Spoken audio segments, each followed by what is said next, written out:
Hi, I am going to discuss to you one of the correspondence, and this is called resume.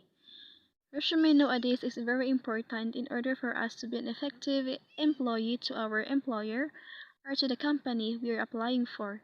So I am going to introduce to you on how are you going to create and make your own resume. So when we say resume, it is a French origin meaning summary. So it is the summary of everything you've done on your career and everything about your life. And a resume is a brief summary of your skills, your academic, your work background, and information in the right place pointing out to your strength. So you are going to highlight here your strength. And resume is a one-page paper given to a prospective employer, but others they make it 2 pages or 3 pages when they have a lot or many work experiences which is related to the job they're applying for.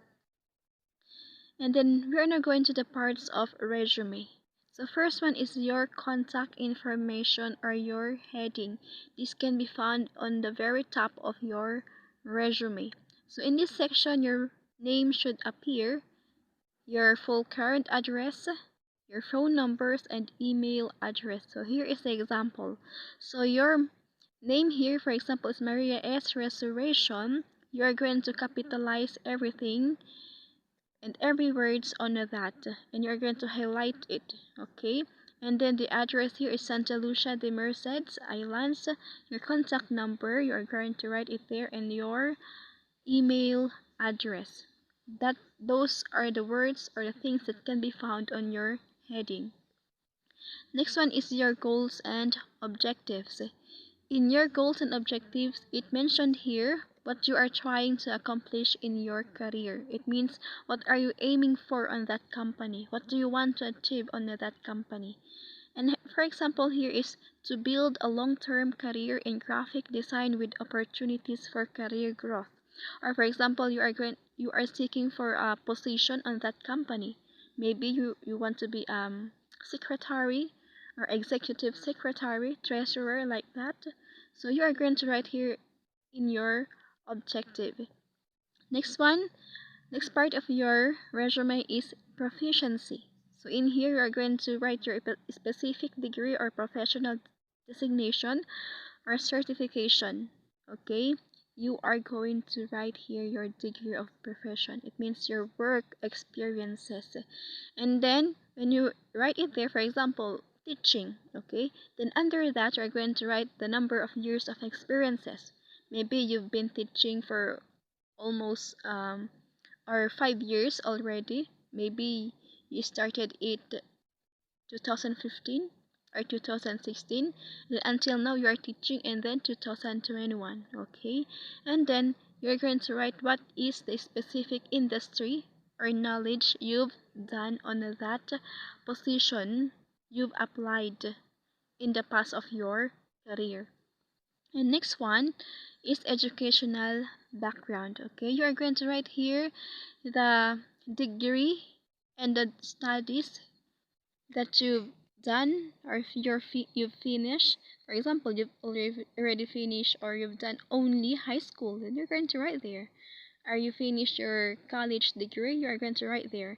After that, you are going to include here your school or university name, and what is the name of that school, and then the location, the address of that school, and then awards, or what are the awards, the achievements that you've already gained from that school. Maybe you became a first order or valedictorian, cum laude, or maybe you become a president on that school or secretary in a club, for example, and then the prominent position held while earning a degree and certification. So I've already mentioned that, and then everything in your educational background, you are going to write it chronological order.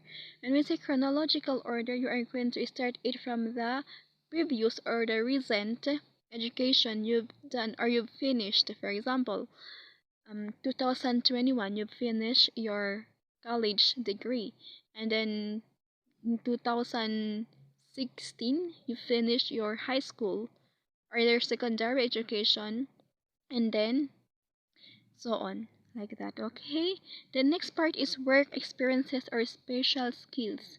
So in here it includes your work experiences for which you were paid. Okay, a job that you were being paid. Okay, and it include both full-time and part-time job, internships, and even projects for which you have been a part of. So you are going to include everything in this part, every work that you've already done, but it should be related to the job you are applying for. Okay, is that clear? And then it's structured carefully your most recent work experience on the top of the list. So it means you are going to write it chronological order. Okay, and then references. So these are those people who know you professionally. Do not include a family member. This can be your boss in your previous job, for example, or maybe those are the people who know you better. For example, your best friend who is somehow a professional also in his or her job. You are going to include it here. So for example, in writing your references is Anita Borzena. You are going to write there the name of that person, and then it's in his or her position, manager maybe, teacher maybe, or a preacher maybe, like that. And then after that position, you are going to write there their address. So I did not include it here. You're going to write there their address, and next one is their contact number. So those are the parts of your resume. And then next one is skills, talents, and abilities. You are going also to include it there. And then in here, it shows one's abilities or special knowledge about something that would be essential for the job he is or she is applying for. So, what are your skills? Maybe you can cook if you are a teacher. That's a special skills. And your talents is maybe singing, dancing, or playing volleyball, basketball.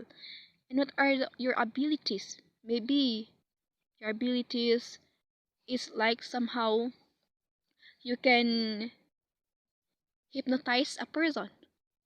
That's just an example, okay?